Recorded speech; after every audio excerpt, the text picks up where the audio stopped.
That was a crazy game. I mean, you're down 14.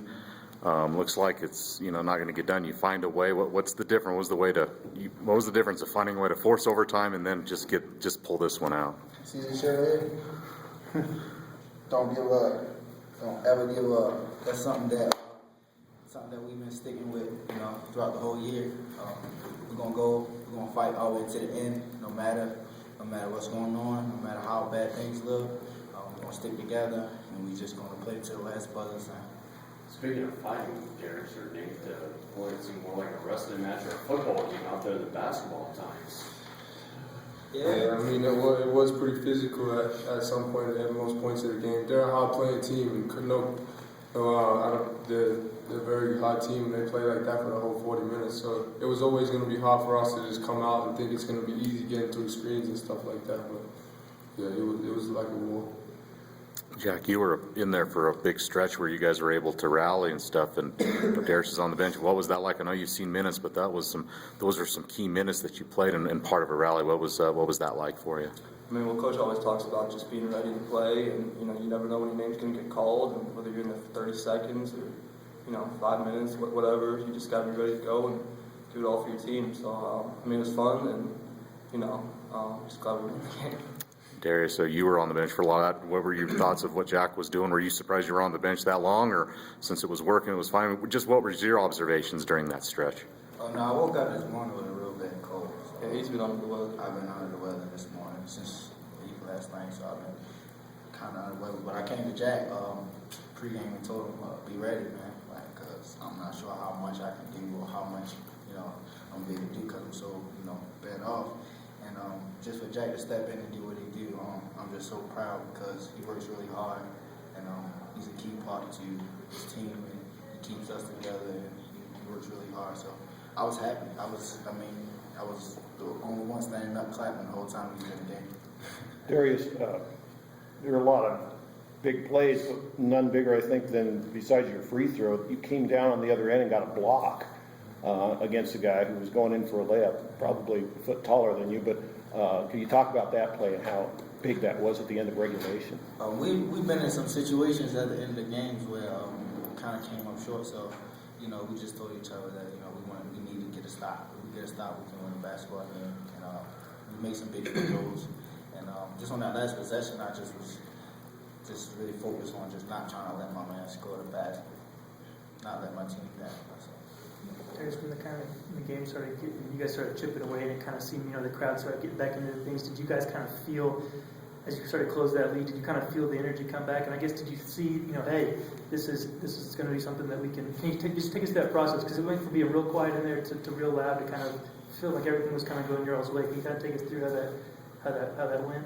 To be honest, we always, regardless of the score, we always, keep our same focus and just know the next play is the most important thing. We can't change what happened already in the game. So we just focus on the next play, and just our crowds and our fans, just the boost that they give us when they get loud and they start screaming, we feeds off that energy. So we're very thankful to have the crowd that we have, and the team definitely, feed off that energy from each other.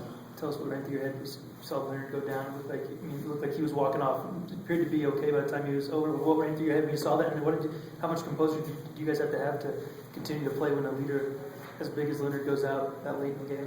I knew he was going to be okay. He's a warrior, he's a soldier. So I knew it was just temporary. He was going to fight through. But my focus was just try to rally the troops up and just try to finish the game, and definitely try to win the game for him. Quick turnaround, guys, with San Diego State on Tuesday. Team you beat here.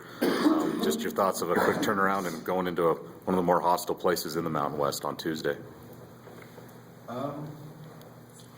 It's just going to be a war. They came here and we did what we supposed to do. So we expected to go there and definitely have to play our hardest and definitely have to be disciplined and execute our game plan and just not do anything different or try to step out our comfort zone and things like that. So as long as we just go in there and just focus and know that we can win the game, then we'll be fine. I know you had the 2 free throws late, but you're worried, if you hit some free throws, maybe it doesn't even get to overtime. But worried about that, or is it just one of those things? Or what are your thoughts on the free throw shooting? We'll be in the gym tomorrow. Yeah, we'll be Everybody will be in Let's there. say that. Well, we'll be shooting free throws tomorrow. So that's pretty much all I can say. I usually make free throws. I'm pretty much one of the best free throw shooters on the team. So I'm not sure. I'm not really sure. Nathan, could you talk a little bit about defense? I mean, Fresno got one basket in the last 8 minutes of the contest, counting the overtime. Can you talk a little bit, and I know you guys have talked all year about the pride you take in defense, but if you could elaborate a little on that. Yeah, I mean, I don't even know how to explain it. Our guys just put their head down and knew what we had to do for the last however many minutes it was to get the game closer and grind away 2 points at a time. Next play, and then next thing you know, we're back in the ball game. So credit to our guys for just playing so hard, and yeah. We pride ourselves on defense. That's our identity. That's how we win basketball games, keeping teams, with low percentages from the three-point line and field goals. So that's our key, is to play defense. So we know we're going to win basketball games. We're going to have to get stops. Nate, a couple games now we've had some good performances off the bench. Is your confidence pretty high right now? Or kind of how are things? I guess what's changed that that's helped you to kind of step into a pretty big role these past couple games? I mean, like I said last week, I'm ready for whenever my team needs me. And, I mean, if they need me whenever, then I'll be there. But practice, it starts from practice. We're all working hard, making it hard for each other in practice, so we're getting better every day. So that's where it starts from. So. Any other questions? Thanks, Bentz.